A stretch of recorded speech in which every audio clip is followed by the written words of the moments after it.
There is a book in heaven that has nothing to do with salvation. It is not the book of life.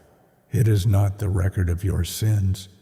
It is something else entirely, something the rabbis whispered about in hushed voices for centuries, something that was shown to me in a moment I did not expect, in a place I did not choose, by a presence I cannot fully describe even now.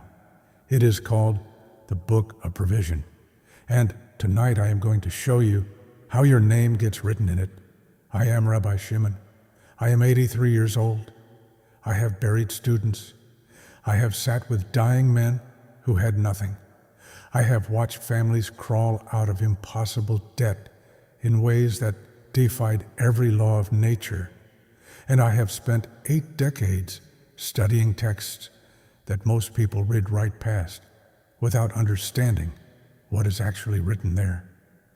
What I am about to tell you is not theory. It is not inspiration.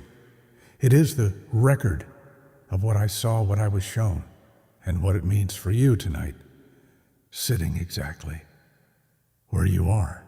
Before I go any further, I need you to do something. Type the word Baruch in the comments right now. Baruch. It is Hebrew.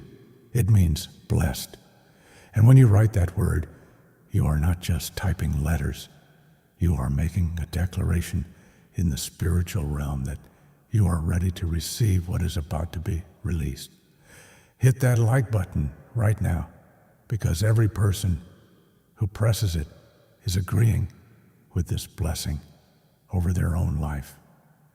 And subscribe to this channel and turn on notifications, because what I am releasing here is ancient wisdom for a modern crisis, and you cannot afford to miss a single word. Now let me tell you what happened to me. It was 3 years ago.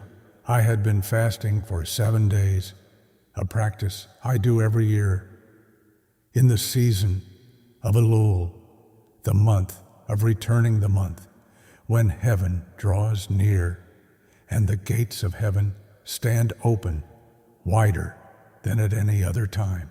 On the 7th night of the fast, I was in prayer in my study, and I fell into what I can only describe as a waking vision. My body was still sitting in the chair. My eyes were still open, but I was somewhere else. There was a being standing before me, not an old man with wings the way people imagine angels. This was presence. This was light that had taken a form my mind could recognize. And this being, without speaking a single word out loud, communicated to me something that took me hours to process. When I returned to full waking consciousness, it showed me a book, not a physical book with pages you could turn, more like a living record, a field of names written in something that moved like fire and water at the same time. And it showed me something that I have been carrying ever since, something that broke my heart and then repaired it in the same moment. Most of the names I could feel radiating from that record were not there because of righteousness alone. They were not there because those people had prayed more or given more or suffered more. They were there because those people had done one specific thing that I am going to explain to you tonight. And the tragedy, the grief that I felt in that vision was the sheer number of people who were not on that list. Not because God had rejected them, but because they had never learned how to align. Let me take you back, further back 3,000 years, because what was shown to me in that vision is not new. It has been hidden in the ancient texts all along, and the rabbis have been trying to teach it for centuries to anyone willing to hear. There is a passage in Exodus chapter 33 that most people read as a story about Moses pleading with God. Moses says, "If I have found favor in your eyes, teach me your ways, so I may know you." And God responds with something extraordinary.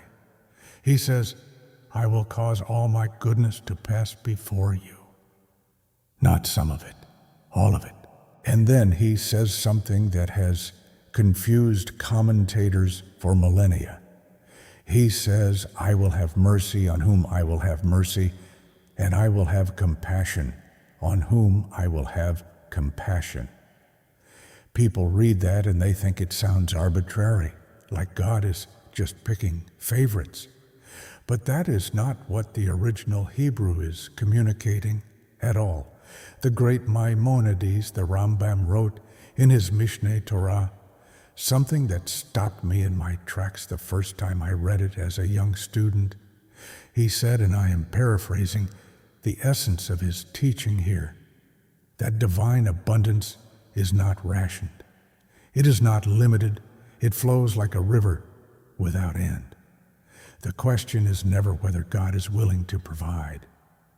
The question is always whether the vessel is positioned to receive. And when I first truly understood what he was saying, everything changed for me. The river is always flowing. The question is whether your vessel is in the river. Now here is what the original Hebrew reveals that the English translation cannot capture. The word translated as mercy in that passage is the word chesed. And chesed is not primarily an emotional state. It is a covenantal action. It is what happens when a relationship of alignment has been established. God is not saying he will be merciful to some and not others based on hidden criteria. He is saying that chesed, that flowing abundance, that covering love, moves toward those who have positioned themselves in covenantal relationship with the source of all provision. This is the first key to understanding the book of provision. Your name does not appear in it because you are good enough. It appears because you have aligned yourself. And alignment is something you can do tonight before you go to sleep. But before I show you how I need you to understand why this matters so urgently, because I know who is watching this right now. I know not because I am a prophet, but because I have been a rabbi for 60 years, and I have sat across from the same face wearing 10,000 different bodies. You have been working. You have been praying. You have done everything you were taught to do. And there is still a gap between where you are and where you know you are supposed to be. There is still a ceiling you keep hitting. There is still that moment every month when the numbers do not add up. And you sit there in the quiet, wondering if maybe provision was meant for other people. People who somehow know something you do not. I am here to tell you tonight that what you do not know has a name. And I am about to give it to you. In the Kabbalah, in the mystical tradition that runs beneath the surface of Torah like an underground river, there is a teaching about what they call zinuroth, channels. The ancient teachers understood that abundance does not travel in straight lines from God to man. It travels through channels, and those channels must be opened, prepared, and maintained. And here is the part that will shake you. Many of those channels have been closed in your life, not because of sin, not because of failure, because of ignorance, because no one ever showed you the spiritual mechanics that keep those channels open. The Baal Shem Tov, the founder of Hasidic Judaism, one of the most spiritually illuminated rabbis who ever lived, taught something that I have seen proven hundreds of times in 60 years of ministry. He said that a person's financial circumstances are always a reflection of their spiritual alignment, not their spiritual worthiness. Alignment and worthiness are different things entirely. A perfectly righteous man who does not know how to position himself can live in lack. And a man who learns the mechanics of alignment can watch provision flow regardless of his starting point. Worthiness is about who you are. Alignment is about what you do. God dealt with your worthiness through his covenant. Alignment is your responsibility. And tonight I'm going to give you the 3 actions that open the channels. But first, let me tell you what the angel showed me about the book of provision, because this will change how you hear everything that follows. Every name written in that book was surrounded by something I can only describe as a signature, a spiritual signature. It was not the signature of the person, it was the signature of an alignment that had been established. And when I looked closer, when the angel allowed me to understand what I was seeing, I recognized the pattern. It was the same pattern I had seen in the Psalms my entire life, particularly in Psalm 65. Let me show you why this psalm is the hidden key. Psalm 65 verse 9 says, "You visit the earth and water it. You greatly enrich it. The river of God is full of water. You provide their grain for, so you have prepared it." The word prepared there in Hebrew is kun. Kun means to establish, to make firm, to make ready. And the rabbis noticed something remarkable about this word. It appears in this verse in a form that indicates it is an ongoing action, not something God did once at creation, something he is continuously doing, continuously preparing provision, continuously readying the harvest. Your provision is already prepared. It has been prepared. The river of God is full of water. The grain has been set in place. The table has been set. This is not future tense. It is present and continuous. Heaven is stocked with what you need. The channels are running. The only question is whether your spiritual vessel is positioned to receive what is already flowing. And here is what breaks my heart. Here is what I wept about after that vision. Most people spend their entire lives asking God to prepare something that is already prepared. They pray for provision to come into existence when the provision is already there. They are praying at the gate of a house they already own, and no one ever gave them the key. I am giving you the key tonight. Before I show you the 3rd element of alignment, I need to pause here and ask you to do something. Type the word shalom in the comments right now. Not because it is tradition, not because it is courtesy, because shalom means completeness, wholeness, the absence of lack in every dimension of life. And when you type it, you are not just greeting me. You are making a prophetic declaration over your own situation. You are saying with your mouth in the language of Scripture that completeness is your portion, that wholeness is what you are agreeing with, that the lack you have been living in does not have the final word. Type it now. Shalom. Let heaven hear it. Now let me give you the 3 actions that write your name into the book of provision. These are not my inventions. These were shown to me in that vision and confirmed in 30 specific passages of Torah and Psalms that I have been studying ever since. The first action is what the ancient rabbis called kavanah, intentional alignment. Most people pray without kavanah. They say the words, but their inner intention is not aligned with what they are saying. They say, "The Lord is my provider," while their stomach is knotted with fear. They say, "I trust God," while their mind is running desperate calculations. And what the mystics understood, what the Zohar teaches explicitly, is that intention is the carrier wave. The words are the vessel. The kavanah is what activates the vessel. Without intentional alignment, the prayer moves no further than the ceiling. Here is how you practice kavanah in a way that actually opens the channel. Before you pray for provision, before you speak any declaration, you spend 3 minutes in what I call the returning posture. You sit still, you breathe, and you say these exact words quietly, once with your full attention behind every syllable. I return my awareness to the one who is the source of all things. I release my grip on the outcome.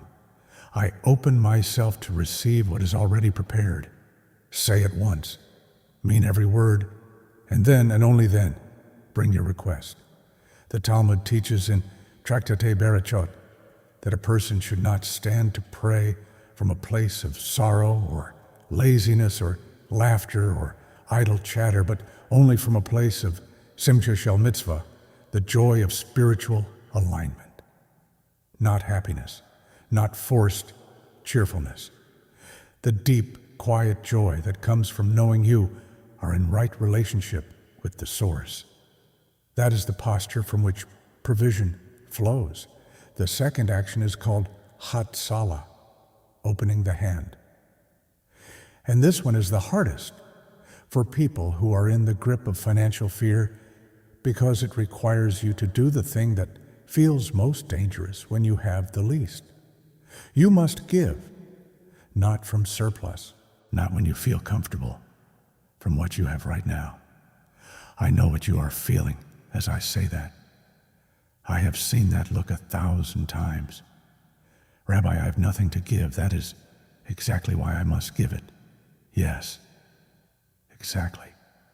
Because the spiritual law here is as consistent as gravity and just as non-negotiable. A closed fist cannot receive. The hand that grips tightly stays small, but the hand that opens even when it is nearly empty activates a principle that the great Rabbi Akiva described this way. He said, and I have carried this teaching for 50 years, more than the wealthy man does for the poor man does for the wealthy man. What he meant is this: the act of giving, when you have almost nothing, requires a degree of faith that transforms the giver at a cellular spiritual level. It breaks the scarcity consciousness that has been the invisible ceiling over your provision. You do not give to make a transaction with God. You give because giving is evidence that you believe the river is flowing. You give because it declares with action more powerful than words that you are not operating from lack. You are operating from the knowledge that the source is unlimited and that your small act of releasing creates a channel through which unlimited provision can return. The third action, and this is the one that the angel specifically showed me in connection with that book of provision, is what I call the written covenant. In the Jewish tradition, there is a profound difference between a spoken agreement and a written one. A spoken word is powerful, but a written word creates what the mystics call a keli, a vessel in the physical realm that holds a spiritual reality. When you write something, you are not just recording. You are manifesting. You are pulling something from the invisible realm and giving it physical form. Here is what I want you to do, and please do not dismiss this because it seems simple.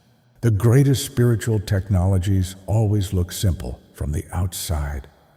Tonight, take a clean piece of paper, not torn from somewhere, a clean sheet, because you are doing sacred work, and I want you to write these words in your own handwriting, not printed, not typed, written by your own hand, because your hand is an instrument of your covenant. Write this: I am aligned with the source of all provision. My name is written in the book of provision. What has been prepared for me is reaching me now. The channel is open. The river is flowing. I receive. Write it slowly. Let each word pass through your hand with intention, and when you finish, fold it 3 times. 3 because 3 is the number of completion in Scripture. 3 days between crisis and breakthrough. 3 witnesses required by Torah to establish a matter. 3 folds sealing your declaration. Then place that folded paper in your wallet, in the place where you keep your money. And for the next 3 days, each morning when you wake and each evening before you sleep, touch that wallet and speak aloud. Once with conviction, "The Lord is my shepherd. I shall not lack. My provision is already prepared." Not desperate, not begging, declaring. There is a difference between a beggar and an heir.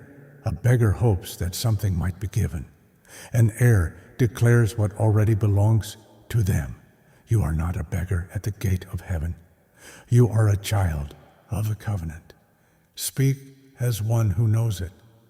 I want to stop here and speak directly to someone watching this right now. And you are going to know if this is for you, because something inside you is going to shift as I say it. There is someone watching this who has been carrying a financial burden that does not feel like your own. It feels inherited.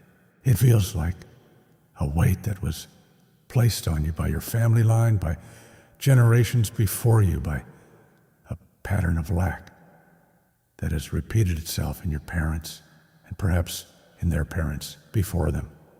You have worked harder than anyone around you. You have prayed. You have given.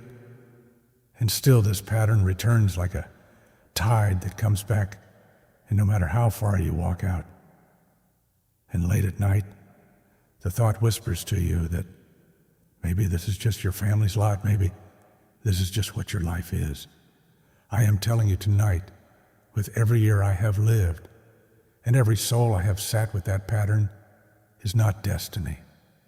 In the language of Kabbalah, what you are experiencing is called a Yerusha, of lack, an inherited spiritual pattern. And it can be broken in a single generation. Your generation, you. The prophet Isaiah said in chapter 54, "No weapon formed against you shall prosper." That weapon can be a generational pattern, a spirit of poverty that has moved through your bloodline like a silent thief. And the declaration he gives, "No weapon formed against you shall prosper," is not a prayer for future hope. It is a prophetic statement of present reality for those who are in covenant with the God of Israel. That pattern breaks with you tonight. When you make the declaration, when you open the channel, when you write the covenant. I have seen this happen. A woman came to me 11 years ago. 3 generations of her family had known nothing but financial catastrophe. Every business failed. Every opportunity collapsed. She was convinced it was her fate. We spent 3 weeks doing exactly what I have described tonight. Within 4 months, she received an inheritance she did not know existed from a relative overseas. She started a business that succeeded when every previous attempt had failed. And she told me the thing that moved me most. She said, "Rabbi, it is as if a door that was closed my entire life suddenly opened. And I don't even know when it opened. I just looked up one day and realized I was on the other side of it." The door is open for you. You are on the other side of it. You just need to walk through. Now I need to close with something I feel pressing in my spirit with an urgency I cannot ignore, because there are people watching this who have been doing everything right spiritually and still waiting. And I want to say this very carefully because it matters. The waiting season is not a punishment. It is not evidence that God has forgotten you or that you are not on the list. In Psalm 27, David says, "Wait on the Lord. Be strong and take heart, and wait on the Lord." The Hebrew word used there is kaveh, and kaveh does not mean passively sitting and hoping.